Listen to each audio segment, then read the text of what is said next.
नमस्कार दोस्तों, high school के बोर्ड एग्जाम बहुत ही जल्द प्रारंभ होने वाले हैं।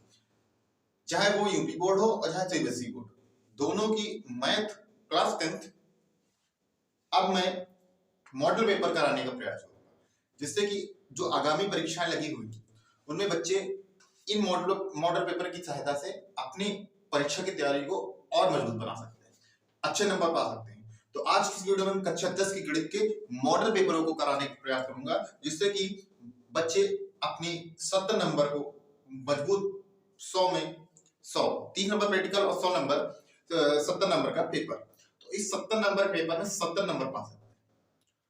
सिर्फ आपको कुछ नहीं करना है, आपको ये पूरी वीडियो देखनी है। मैं गारंटी के साथ ये कह सकता हूं कि इसी टाइप के क्वेश्चन बोर्ड एग्जाम में पूछे जाएंगे और मैं जितने भी क्वेश्चन कराऊंगा वो पिछले एग्जामों में पूछे, इसीलिए इन क्वेश्चनों को जरूर लगाइए और प्रैक्टिस कीजिए। तो स्टार्ट करते हैं आज का पहला क्वेश्चन। आज का पहला क्वेश्चन है, ये मॉडल सेट है और इनको लगाना बहुत इंपॉर्टेंट हो जाता है। तो आज का हमारा पहला क्वेश्चन बहुकल्पीय क्वेश्चनों से शुरुआत करते हैं। पहला क्वेश्चन है, यदि 26 156 का लासा 156 है। पहला क्वेश्चन है, यदि 26 और 156 का का लासा मतलब एलसीएम कितना है? 156 है। तो एचसीएफ ज्ञात करना है। तो बहुत ही आसान क्वेश्चन है। इन क्वेश्चनों को करने का सिर्फ एक ही फंडा है, बहुत सिंपल है। कुछ नहीं करना है, पहली संख्या गुणे दूसरी संख्या बराबर एलसीएम इंटू एचसीएफ।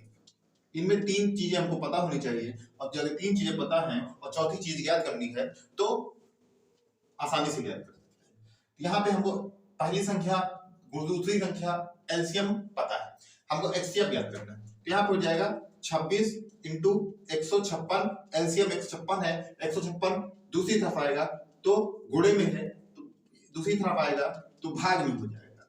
तो इस क्वेश्चन का राइट आंसर हो जाएगा एचसीएफ 26। तो इस क्वेश्चन का राइट आंसर 26 हो जाएगा। ठीक, ये था हमारा पहला क्वेश्चन। बहुकल्पीय क्वेश्चनों को सिर्फ टिक करना होता है और पेपर में आपको सॉल्व नहीं करना है, लेकिन मैं सॉल्व करके बता दे रहा हूं कि इसको कैसे किया जा सकता है। तो ये हमारा पहला क्वेश्चन है। आज का दूसरा बहुकल्पीय क्वेश्चन कह रहा है, निम्न में से अपरिमेय संख्या कौन सी है? हमको बताना है कि अपरिमेय संख्या कौन सी। हमको चार ऑप्शन दिए गए। पहला ऑप्शन है √25, दूसरा है 5 - √3, तीसरा है ए एवं बी दोनों, और चौथा है इनमें से कोई नहीं। देखिए यहाँ पे पहला है √25। हमें ये पता है कि 25 5 का वर्ग होता है, तो यह तो रूट में नहीं होगा, ये सिर्फ संख्या पूर्णांक होगी। और हमें पता है कि सभी पूर्णांक संख्याएं परिमेय होती हैं, ना कि अपरिमेय, इसलिए यह ऑप्शन गलत हो जाएगा। दूसरा ऑप्शन दिया गया है 5 √3। हमें पता है कि जो संख्या रूट में होती है और उसका स्क्वायर नहीं होता है तो वह संख्या अपरिमेय संख्या होती है। तो इस क्वेश्चन का राइट आंसर ये हो जाएगा। तीसरा है, इनमें से कोई दोनों, पहला गलत है तो दोनों तो हो नहीं सकते हैं, और इनमें से एक सही है तो इनमें से कोई भी नहीं हो सकता है। तो ये वाला question option number 2 right answer हो जाएगा। चलते हैं आज के तीसरे क्वेश्चन की ओर। आज का बहुकल्पीय का तीसरा क्वेश्चन है, रेखाएं x - 2 बराबर 0 और y + 6 = 0 का प्रतिच्छेद बिंदु क्या होगा? अब देखिए, प्रतिच्छेद बिंदु ज्ञात करने की बात कर रहा है, तो हमें ये पता है यहाँ पे इसको हल किया जाएगा तो x बराबर 2 हो जाएगा, और इसको हल किया जाएगा तो y बराबर -6 हो जाएगा। ये हो जाएगा, तो हमारा x और y क्या हो जाएगा? हमारा x y हो जाएगा 2, तो ये वाला ऑप्शन एकदम सही हो जाएगा। ऑप्शन नंबर डी एकदम सही आंसर हो जाएगा। चलते हैं आज के अगले क्वेश्चन की ओर। क्वेश्चन नंबर 4, रेखाएं ax, ये मॉडल सेट जो है वो सभी राजीव के क्वेश्चन बैंक मिल जाएगा। तो मैं उसी राजीव के क्वेश्चन बैंक के मॉडल सेट करा रहा हूं। यह इंपॉर्टेंट है आपकी परीक्षा के दृष्टि के लिए, इसीलिए आप लोग जितना हो सके उतना मेहनत कीजिए, उतना प्रैक्टिस कीजिए, जिससे कि आपकी मेहनत रन ला सके। आप 70 में 70 पाते हैं। तो देखते रहिए हमारे YouTube चैनल और इन क्वेश्चनों को लगाने से। यदि आपको समझ में आ रहा हो, अच्छा लग रहा हो, तो हमारे चैनल को शेयर भी कीजिए। चलते हैं चौथे नंबर क्वेश्चन की ओर। जो क्वेश्चन है a1x b1y plus c1 equal to 0। दूसरा है a2x plus b2y plus c2 equal to 0 का एक आद्वितीय हल है। हमें ये पता है कि 3 प्रकार के हल होते हैं। पहला हल होता है अद्वितीय हल, या किसमें होता है, या प्रतिच्छेद रेखा में होता है। दूसरा होता है कोई हल नहीं, या किस रेखा में होता है, यह होता है समांतर रेखा में। इसके बाद होता है अनेक हल किसमें होते हैं, ये होते हैं संपाती रेखा में। अगर इनके इक्वेशन की बात कर लेते हैं तो इनका इक्वेशन होता है a1 a2 not equal to b1 b2 not equal to c1 c2। इसके इक्वेशन की बात कर लेते हैं तो a1 a2 बराबर b1 b2 not equal to c1 c2। इसका बात कर लेते हैं तो ये हो जाएगा a1 अपॉन a2 बराबर b1 अपॉन b2 बराबर c1 अपॉन c2। कहने का मतलब ये है प्रतिच्छेद रेखा क्या होती है, जब दो रेखाएं एक बिंदु पे काटती हैं तो उसे हम प्रतिच्छेद रेखा और बिंदु को प्रतिच्छेद बिंदु कहते हैं। समांतर रेखाएं समांतर जाती हैं, कहीं भी एक दूसरे को नहीं काटती हैं। और अनेक संपाती रेखा दो या दो से अधिक रेखाएं किसी बिंदु से होकर जाती हैं तो उस संपाती रेखा उस बिंदु को संगामी बिंदु कहते हैं। यह रेखाएं बराबर होती हैं तो इनका समीकरण भी बराबर होगा। यहाँ क्वेश्चन की बात कर रहा है कि अद्वितीय हल के लिए इक्वेशन ये हो जाएगी। तो जिस ऑप्शन में इस तरह का इक्वेशन दिया गया हो, सी ऑप्शन नंबर सी एकदम राइट आंसर हो जाएगा। तो मैं समझाता भी चल रहा हूं क्योंकि ऑप्शन को टिक लगाने से कोई मतलब नहीं, समझ में भी आना चाहिए। और जब तक समझ में नहीं आएगा तब तक उनका कोई मतलब नहीं है, इसलिए समझते रहिए। और अगर आपको हमारी वीडियो समझ में आ रही है, चैनल को लाइक शेयर सब्सक्राइब जरूर कीजिए। चलते हैं आज के अगले क्वेश्चन की ओर। आज का हमारा अगला क्वेश्चन है कि 5x² माइनस 3x प्लस 2 बराबर 0 के मूलों का योग क्या होगा। मूलों का योग बहुत इंपॉर्टेंट, बहुत ही, वैसे तो ये देखा जाए तो हमारे सिलेबस से हट चुका है, लेकिन अगर जो अनसॉल्व पेपर में आ रहा है तो हमें कराना बनता है और हम इसीलिए सभी क्वेश्चनों का कराएंगे। 5वां क्वेश्चन है बहुकल्पीय क्वेश्चन है। अभी तो बहुकल्पीय चल रहा है, फिर भी मैं कोशिश कर रहा हूं कि आप लोग को जितना अच्छे तरीके से समझाने का प्रयास कर रहा हूं। तो ये हो जाएगा हमारा 5x² minus 3x plus 2 equal to 0 का मूलों का योग। अब मूलों के योग ही मूलों का योग, तो हमें पता है कि मूलों का योग होता है अल्फा प्लस बीटा बराबर माइनस बी अपॉन ए। तो माइनस बी अपॉन ए, जहां पर बी क्या है, ए बी सी, तो ए की वैल्यू हो जाएगी 5, बी की वैल्यू क्या है, यहाँ पे बी की वैल्यू 3 है, लेकिन 3 के आगे माइनस लगा है तो माइनस को भी ऐड किया जाएगा, तो -3 और सी की वैल्यू हो जाएगी 2। यहाँ पे अल्फा प्लस बीटा मूलों का योग है और alpha plus beta minus B, और माइनस बी की वैल्यू है -3 और अपॉन में ए की वैल्यू है 5। तो यहाँ पे माइनस माइनस हो जाएगा प्लस, और अल्फा प्लस बीटा की वैल्यू क्या हो जाएगी, मूलों का योगफल हो जाएगा 3 अपॉन, यही हमारा राइट आंसर हो जाएगा। तो ऑप्शन नंबर ए एकदम सही हो जाएगा, ऑप्शन नंबर ए एकदम राइट आंसर हो जाएगा। चलते हैं आज की अगले क्वेश्चन की ओर। क्वेश्चन नंबर 6, यदि शांत जल में नाव की चाल 8 किलोमीटर प्रति घंटा, बहुकल्पीय क्वेश्चनों को 70% कोर्स में ज्यादा ऐड कर दिया गया है, तो ज्यादातर बच्चे यही करेंगे कि जितने भी बहुकल्पीय क्वेश्चन हैं उनको ज्यादा पढ़ेंगे, उनको ज्यादा लगेंगे, क्योंकि बहुकल्पीय क्वेश्चन ज्यादा आ रहे हैं, यही आपको नंबर दिलाएंगे, यही अपने नंबर घटाएंगे। प्रैक्टिस के ऊपर निर्भर करेगा कि आप कितना अच्छे से प्रैक्टिस करते हैं। हम आज का हमारा क्वेश्चन नंबर 6 है हमारा, यदि शांत जल में नाव की चाल 8 किलोमीटर प्रति घंटा, 8 किलोमीटर प्रति घंटा शांत जल में, और धारा की चाल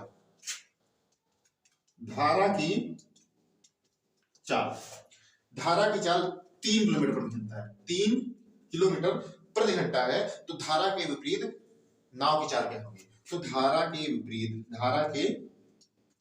विपरीत नाव की चाल क्या होगी। अब देखिए यहाँ पे हमने धारा की चाल को मान लिया x और नाव की चाल को हमने मान लिया 1। ठीक, कह रहा है एक, यहाँ पे क्वेश्चन को समझिए, ये क्वेश्चन बहुत आते हैं। कह रहा है एक नाव नदी में चल रही है और उस नाव की जो, अभी नदी बह नहीं रही है, मान लो पानी बह नहीं रहा, पानी स्थिर है, तो उस पानी की जो चाल है, उस नाव की जो चाल है वो 8 किलोमीटर है। अब देखिए यहाँ समझने का प्रयास कीजिए, मान लो ये नदी है, अभी पानी बह नहीं रहा, स्थिर है, तो यहाँ पे नाव की चाल 8, लेकिन जैसे ही धारा चलेगी, मतलब पानी चलेगा, तो यह स्पीड 3 और जुड़ जाएगी, तो ये क्या हो जाएगा, 11 हो जाएगी। 8 नाव की है, 3 धारा की, तो यह क्या होगा, जब धारा नदी की, जैसे पानी इस तरफ बह रहा है और हमारी नाव इस तरफ जाएगी, तो स्पीड क्या होगी, 11 होगी। लेकिन जब पानी इस तरफ बह रहा है और नाव इस तरफ आएगी, तो क्या होगा, चाल घटेगी कि नहीं घटेगी, कितना घटेगी, वही हमको निकालना है। अब देखिए x प्लस वाई, ये क्या हो जाएगा, ये हो जाएगा धारा के अनुकूल। क्या, x मतलब 8, y का x मतलब 3, y का मतलब 8, तो धारा के अनुकूल चाल 11 किलोमीटर। जब कहेगा धारा के प्रतिकूल या धारा के विपरीत, तो धारा के प्रतिकूल x माइनस वाई हो जाएगा, ये y माइनस x हो जाएगा, y माइनस x हो जाएगा। क्यों, बड़ी संख्या आगे होती है, वो 8 में जब 3 घटाएंगे तो 5 किलोमीटर प्रति घंटा क्या हो जाएगी, 5 किलोमीटर प्रति घंटा। धारा के विपरीत नाव की चाल ज्ञात करना था, तो धारा के विपरीत नाव की चाल क्या हो जाएगी, 5 किलोमीटर प्रति घंटा हो जाएगी। तो इस क्वेश्चन का right answer option number D हो जाएगा। समझ में आया, समझ जरूर लीजिए, तो ये क्वेश्चन आपके बोर्ड एग्जाम में 100 क्वेश्चन देखा जाएगा। इसलिए चाहे ये लॉन्ग में देखा जाए, चाहे ये शॉर्ट में देखा जाए, और चाहे ये बहुकल्पीय में देखा जाए, देखा जरूर जाएगा। इसलिए रेलगाड़ी के नाव के क्वेश्चन को जरूर लगा के जाना, क्योंकि ये आपको 4 नंबर तक दिला सकता है। 4 नंबर बहुत ही जरूरी होते हैं।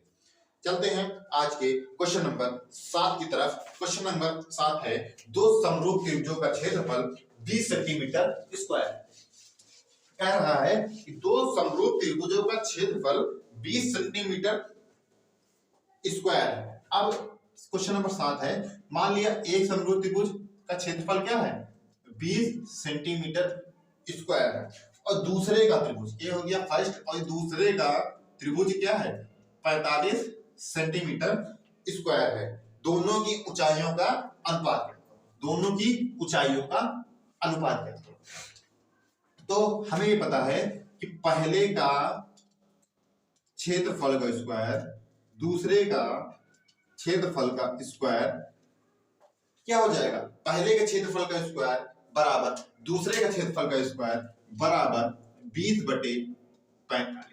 20/45 ये क्या है, भुजाओं का अनुपात ज्ञात करना है हमको। क्या करना है, भुजाओं का अनुपात, सॉरी ऊंचाइयों का अनुपात। तो यहां हो जाएगा ऊंचाइयों का अनुपात, ऊंचाइयों का, या फिर ये लिखेंगे पहले त्रिभुज की ऊंचाई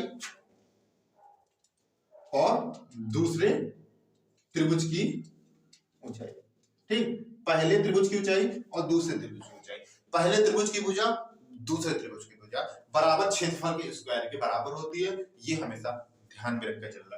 तो यहां पे हो जाएगा पहले त्रिभुज का क्षेत्रफल, ये हो जाएगा हमारा 20 सेंटीमीटर स्क्वायर, यहाँ पे स्क्वायर होगा। ठीक, 20 सेंटीमीटर स्क्वायर, क्योंकि क्षेत्रफल स्क्वायर में होता है इसलिए यहाँ पे स्क्वायर लगाया। ठीक, हमेशा इतना ध्यान रखना कि त्रिभुज के क्षेत्रफलों का अनुपात भुजाओं के वर्ग के अनुपात के बराबर होता है। वह भुजा चाहे ऊंचाई हो, चाहे आधार हो, चाहे कर्ण हो, कोई भी हो, भुजाओं के वर्ग के स्क्वायर के बराबर होता है। तो यहाँ पे हो जाएगा 20 का स्क्वायर पहले त्रिभुज का और 45 का स्क्वायर दूसरे त्रिभुज का। तो यहाँ पे हो जाएगा पहली ऊंचाई का स्क्वायर दूसरी ऊंचाई का स्क्वायर का अनुपात। काटेंगे 5 को 20, 5 9 45 बराबर में h1 square h2 square, square जब इस तरफ लाएंगे तो हो जाएगा √4 √9 बराबर h1/h2। जब इसको सॉल्व करेंगे तो हो जाएगा 2/3। तो इनकी ऊंचाइयों का अनुपात क्या आ जाएगा, 2/3। हमेशा इतना ध्यान देना, इस क्वेश्चन से ये क्वेश्चन तो जरूर बनेगा। बहुकल्पी में 2 नंबर का जरूर बनेगा, बहुकल्पी में तो 101% बनेगा। तो इसलिए इसको लगा देना, कुछ नहीं करना होता है। दो त्रिभुजों के वर्गों का अनुपात, दो त्रिभुजों के क्षेत्रफलों का अनुपात उनकी भुजाओं के वर्ग के अनुपात के बराबर होता है। यही फॉर्मूला है। दो त्रिभुजों के क्षेत्रफलों का अनुपात उनकी भुजाओं के ऊंचाइयों के वर्ग के अनुपात के बराबर होता है। चाहे उसकी ऊंचाई कह लो वो भी भुजा है, चाहे कण कह लो वो भी भुजा है, चाहे आधार कह लो वो भी भुजा है। तो इस क्वेश्चन का अनुपात हो जाएगा 2:3। ऑप्शन नंबर सी एकदम राइट आंसर हो जाएगा। चलते हैं आज के क्वेश्चन नंबर 8। क्वेश्चन नंबर 8 की तरफ। 8वां नंबर क्वेश्चन है कि त्रिभुज एबीसी और त्रिभुज बीडीई दो समरूप त्रिभुज इस प्रकार है कि डी भुजा बीसी का मध्य बिंदु है। अब इन क्वेश्चनों को बहुत ही ध्यान से देखना, समझना आसानी से आ जाएगा।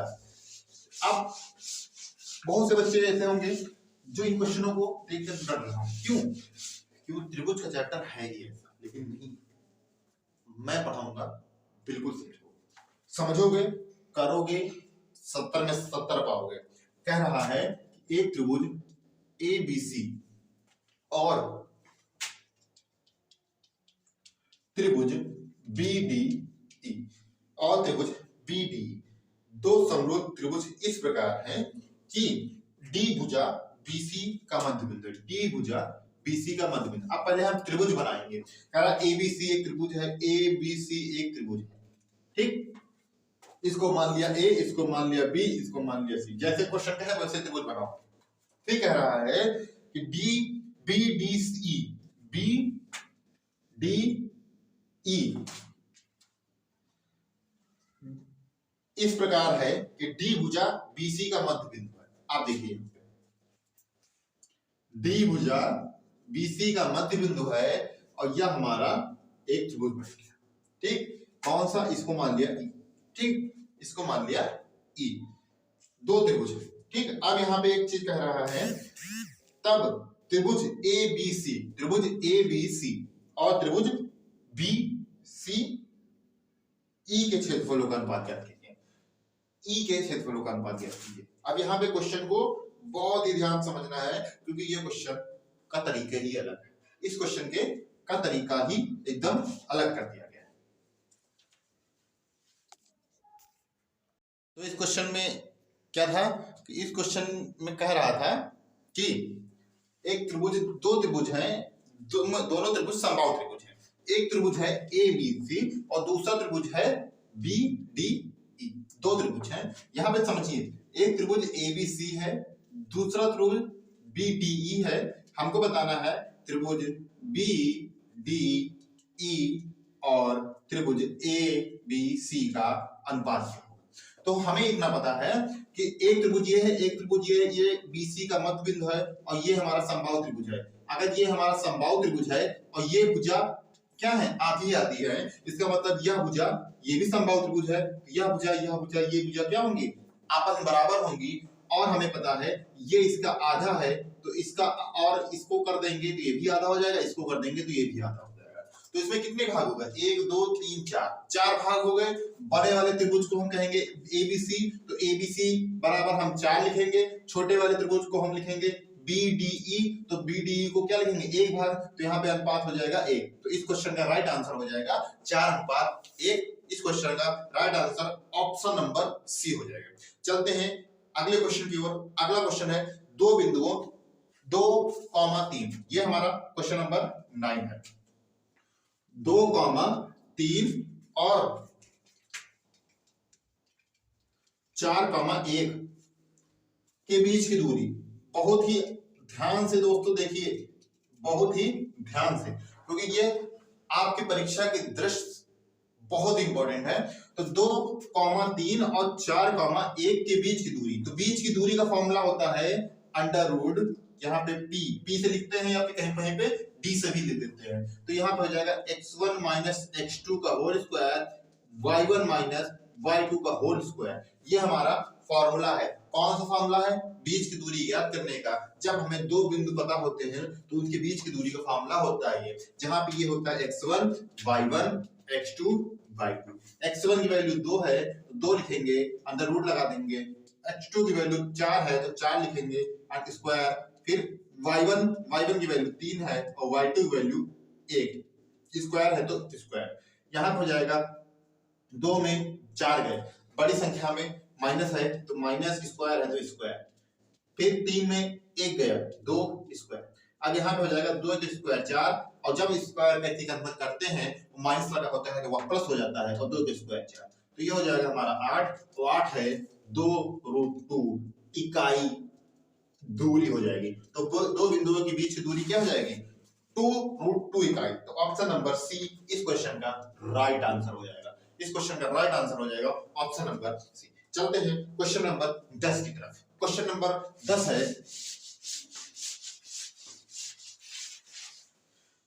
यदि बिंदु ए 1,2, बिंदु बी ओ 0,0 और बिंदु सी A,B संरेख